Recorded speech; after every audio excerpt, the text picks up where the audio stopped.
ኪሩቤልና ጽናቴ የሰርግ ሙሽራ ሆነዋል ማለት ነው። ኪሩቤልና ጽናቴ እንግዲህ ሰርግ ላይ ናቸው። ኪሩቤልና ጽናቴ እንዴት ነው ሊጋቡ የወሰኑት የሚለውን የሁላችንም ጥያቄ ሆኗል ማለት ነው። አሰላሙ አለይኩም ወራህመቱላሂ ወበረካቱ። ቻናል ቤተሰቦች እንዴት ናችሁ? ሰላም ናችሁልኝ? እኔ በጣም ደህና ነኝ። እንግዲህ እንደምታውቁት የኪሩቤል አባት ጽናቴን ሊፈትናት ምን ያህል ለቤተሰብ አስፈላጊ ናት ወይስ እንዴት ነው ብሎ ጽናቴን ለመፈተን የጓደኛውን ልጅ አምጥቷት ነበረ። ጽናቴም እንግዲህ ከቤተሰብ በላይ ከእናት በላይ የለምና ምንም ማድረግ አይቻልም ብላ ፍቅሯን አሳልፋ ለሌላ ሰው ለመስጠት ዝግጁ ሆና ነበረ። ነገር ግን በስተመጨረሻ ምን እንደተፈጠረ እነግራችኋለሁ።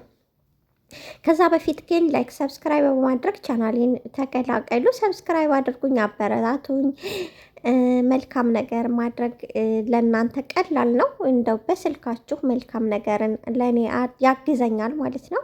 እንግዲህ ጽናቴ ለኪሩቤል ትልቅ ነገር ለማድረግ ነው የወሰነችው። እሱ ግን በጣም ከባድ ነበረ፣ ለሱም በጣም የሚከብር ነበረ።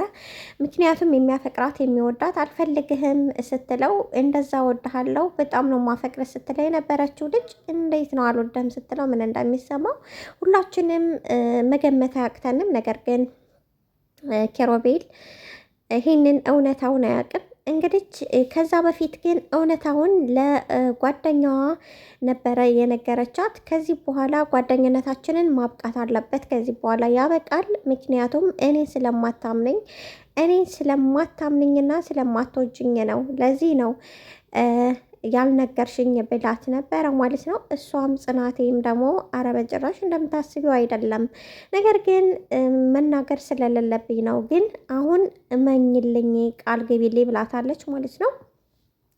እንግዲህ ቃል ገብታላት ነገረቻት ሁሉንም ነገር። ከዚያ በኋላ ነገሩን በመከታተል የደረሰችበት የገዛ ጓደኛዋ ናት ማለት ነው። የኪሩቤል አባት ጽናቴን ሊፈትናት እንጂ በፍጹም ሊለያያቸው እንዳልሆነ በስነ ስርዓት ገባት ማለት ነው። ነገር ግን ጽናቴ ለእናቱ ስትል እናትን ቢያጣ በጣም ከባድ ነው ብላ ያንን ነገር አድርጋለች ማለት ነው።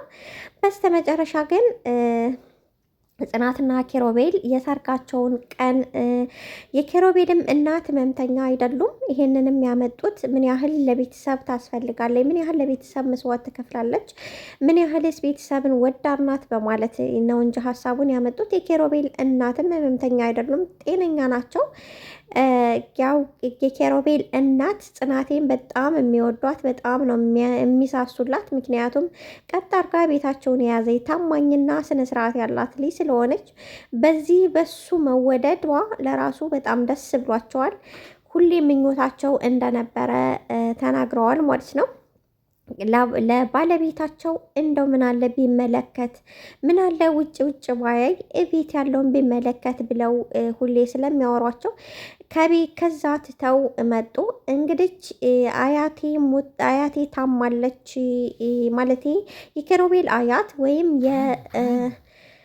የኪሩቤል አያት ወይም የእናቱ እናት ማለት ነው ታማለች፣ እዛ ነኝ ያሉት። እንግዲህ ይህንን ዘዴ ተመካክረው ነው። በእርግጥ የእናቱ አያውቁም። የኪሩቤል አባት ግን ቶሎ እንዲጋቡና ፍቅር እንደጀመሩ በእይታ ስለመረመራቸው በዚህ ምክንያት ነው። ኪሩቤልና ጓደኛው አሜሪካ እየሄደው ምንና ምን ናቸው? የሁላችሁም ጥያቄ ነው። ወንድምና ወንድም ናቸው በነገራችን ላይ፣ ነገር ግን አይተዋወቁም እንጂ ወንድምና ወንድም ናቸው። እናም ጽናቴና ኪሩቤል በስተመጨረሻ የጋብቻቸው ስነ ስርዓት ያው ቬሎ ምናምን እሱም ሱፍ ምናምን ለመለካት ጉብ እያለ ነው። እሷም እንደዚሁ በስተመጨረሻ እጁ አስገባችው። መልካም ሴትና ጀግና ሴት፣ ጠንካራ ሴት በስተመጨረሻ የምትወደውን ሰው ማስገባት የማይቀር ነው። ልባችን ቅን ከሆነ ቅን ልብን ከሰጠንና መልካም ካሰብን እውነተኛ አፍቃሪ ከሆንን ቤተሰብን የምናከብር የምንወድ ከሆንን ቢገለምጡንም ቢሰርቡንም የምንችል ከሆነ የነገ ፍሬያችን ያምራል ማለት ነው። ግን ማናችንም ይሄን ማድረግ አንችልም። ግን ጽናቴ በጣም የሚያምር የሚገርም ስብዕና ይዛ ነው የምትተውነው። ውዶችዬ ለነበረኝ ቆይታ እያመሰገንኩኝ፣ ጽናቴን የምትወዱ ጽናቴ ብላችሁ ኮምቱልኝ። አመሰግናለሁኝ። በነበረኝ ቆይታ ወዳችኋለሁ። በያላችሁበት ሰላማችሁ ብዝት ብዝዝት ይበልልኝ። አመሰግናለሁ።